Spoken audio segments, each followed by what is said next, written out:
Hello friends, അപ്പോൾ ഇന്ന് നമ്മുടെ ലയയുടെ ബർത്ത്ഡേ ആയിരുന്നു കേട്ടോ. അപ്പോൾ നമ്മളെല്ലാവരും കൃത്യം 12 മണിയായപ്പോൾ തന്നെ അവളെ പോയി ഉറക്കം എണീപ്പിച്ചേ. ആൾക്ക് ഓൾറെഡി കാര്യങ്ങളൊക്കെ എന്തൊക്കെയോ പിടിയിട്ടിട്ടുണ്ടായിരുന്നു. അങ്ങനെ അവളെ എണീപ്പിച്ച് നമ്മൾ കേക്കൊന്നുമല്ല മറിച്ച് ജസ്റ്റ് ചോക്കോ പയ്യെ വെച്ചിട്ടാണ് നമ്മൾ ഇന്ന് അവളുടെ ബർത്ത്ഡേ ആഘോഷിച്ചിട്ടുള്ളത്. അപ്പോൾ അവളുടെ ബെസ്റ്റ് ഫ്രണ്ട് അവൾക്ക് വേണ്ടിയിട്ട് കുറച്ച് ഗിഫ്റ്റ് കൊടുത്തിട്ടുണ്ടായിരുന്നു. കിറ്റ്കാറ്റ് ഭയങ്കര ഇഷ്ടമാണ്. അപ്പോൾ അവളുടെ ഫ്രണ്ട് കിറ്റ്കാറ്റൊക്കെ മേടിച്ച് കൊടുത്തിട്ടുണ്ടായി. അങ്ങനെ നമ്മളിതൊക്കെ മുറിച്ച് എല്ലാവർക്കും അവൾ കൊടുത്തു. അങ്ങനെ ഫൈനലി നമ്മളെല്ലാവരും കടന്നുറങ്ങിയിട്ടുണ്ട്. നെക്സ്റ്റ് ഡേ എക്സാമൊക്കെ ഉള്ളതുകൊണ്ട് നമ്മൾ വേഗം തന്നെ കടന്നിട്ടുണ്ടായിരുന്നേ. നിങ്ങളെല്ലാവരും അവൾക്കൊരു ബർത്ത്ഡേ വിഷസൊക്കെ കൊടുക്കുക. നിങ്ങളാരും എൻ്റെ ചാനൽ ഇതുവരെ സബ്സ്ക്രൈബ് ചെയ്തിട്ടില്ലെങ്കിൽ ജസ്റ്റ് ഒന്ന് സബ്സ്ക്രൈബ് ചെയ്യുക. അതുപോലെ തന്നെ ലൈക്ക് ചെയ്യാത്തവരെല്ലാവരും ഒന്ന് ലൈക്ക് കൂടി ചെയ്യുക.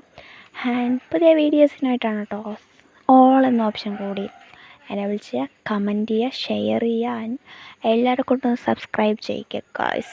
അപ്പോൾ ഗായ്സ് എക്സാമൊക്കെ ആയതുകൊണ്ട് ഞങ്ങളെല്ലാവരും വേഗം പോയി കിടന്നിറങ്ങട്ടെ. Tata, bye bye.